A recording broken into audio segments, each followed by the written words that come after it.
Hello, welcome to CLSB Politics. Sean Briscoe speaking. So, tomorrow's the beginning of the convention. So, I thought we'd talk about where we're at right at this very moment. And then what we'll do is we'll go back and we'll look at how the polling changes after the convention. So, probably the 22nd, 23rd, they're going to have new numbers. And thought we could take a look at, compare this show with that show and see where we're at. But just like to talk a little bit about exactly where we're at. So, who's ahead in the national polls? Like, going to be the prime ideal marker, right? And right now, Harris has a slight lead on Trump, and that's fine. That works. I'll take it. I'd rather be ahead than behind by about 3 points. This was on the 15th, so this is like the last real data chunk of polling that's come out. I talked a little bit about this in the previous show. This is going to be kind of our marker. We're going to see where she is and he is after this. Keep in mind, after his convention, there was no bump. So, yeah. Uh, this is kind of the best uh, sample size polling that's out there right now from the 15th. And they've got Harris leading considerably by 6 points. But I mean, the sample size of likely voters was 1,800, which is a solid sample, and that's including all of the other candidates down the poll. What's really interesting is that when you take out all of the third party candidates, uh, Harris goes from 49 to 53, and Trump basically goes up 4 points to 47. So those are really some important things to look at, especially when we're talking about, uh, you know, where are we now versus where are we going to be a week from now. Also, the one I wanted to look at was Florida. This isn't a very big sample or anything, but the fact that that Trump's 4 points above 50 in Florida, I would like to see what that number is going to do, because I think Florida is in play, especially with abortion being on the ballot.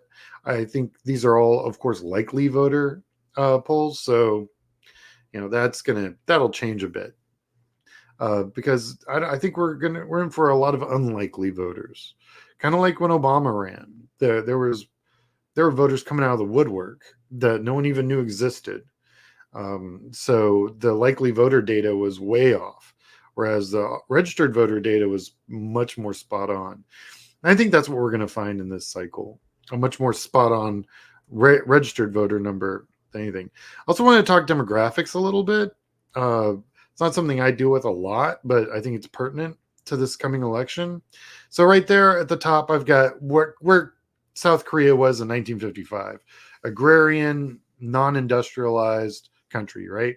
It's a pyramid, and that pyramid, it looks like this because you've got lots of young people because farms and you need lots of farms, and then it kind of narrows up. Whereas if you look at the one next to that, that's the United States as of 2024, where our demographics are, and it's more like a pair.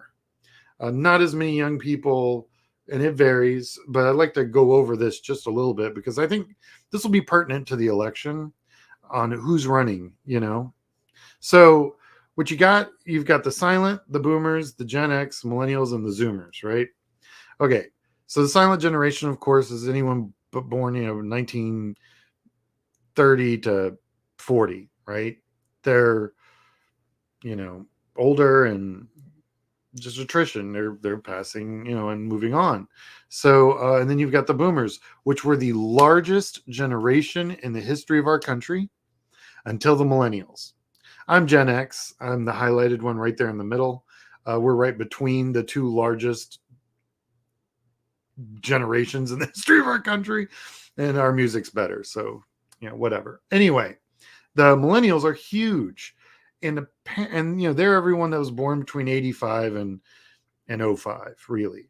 And I'll tell you, they are absolutely defining this election. They have the most to lose. They they're the most over.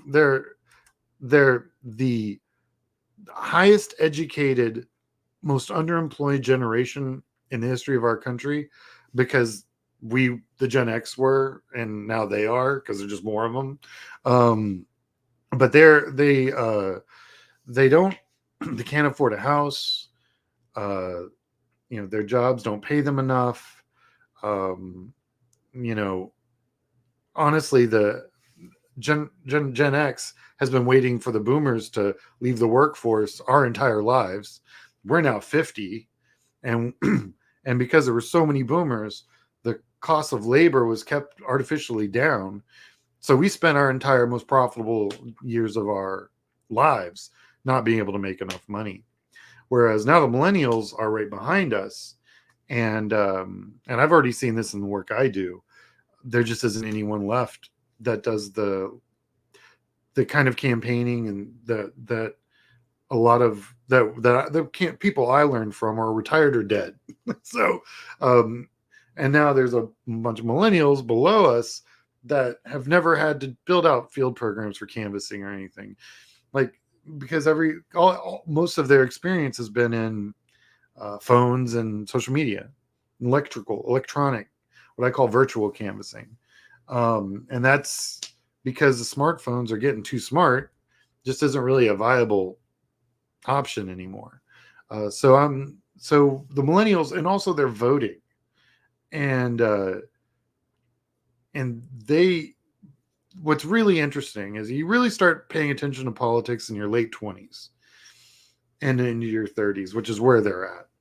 And I like to look at what examples have they seen, what are the things that their experience, what is their experience with politics, and what is their impression of the two different parties, Democrats and Republicans.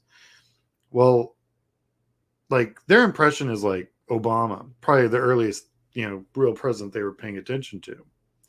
Great example. Love Obama. I worked for him. Great guy.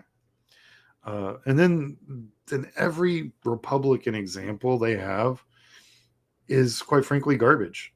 You've got Trump, ugh. And you had Trump saying terrible things about the president they're Kennedy, Obama, and then he won by basically gaslighting a woman candidate, and then he just was insanely racist, and policies were garbage, and he put children in cages. This is their understanding of the Republican Party, and this will be their impression of the Republican Party forever. Because this is, first impressions, you know what I mean? And they're the largest demographic, so they're going to have the most votes.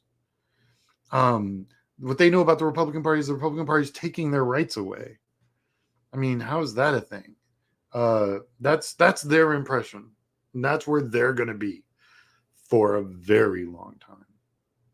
So if the Democrats play their cards right, and I think we will, maintain a progressive, forward-looking agenda and policies.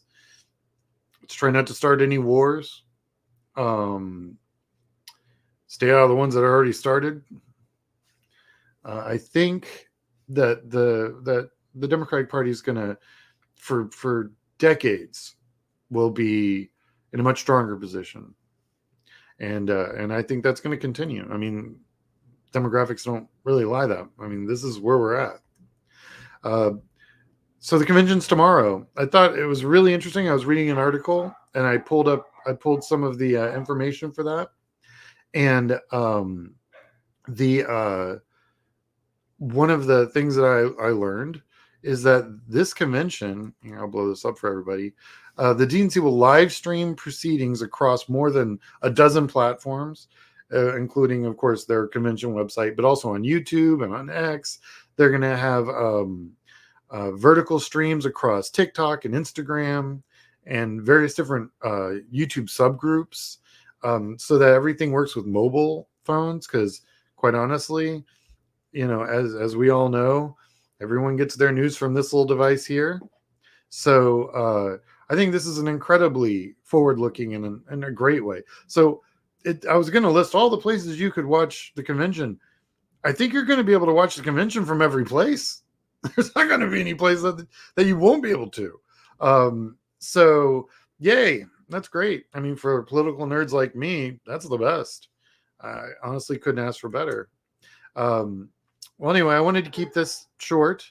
Thank you for watching. Check your voter status and like and subscribe. If you wish to support this channel, this channel's a PayPal.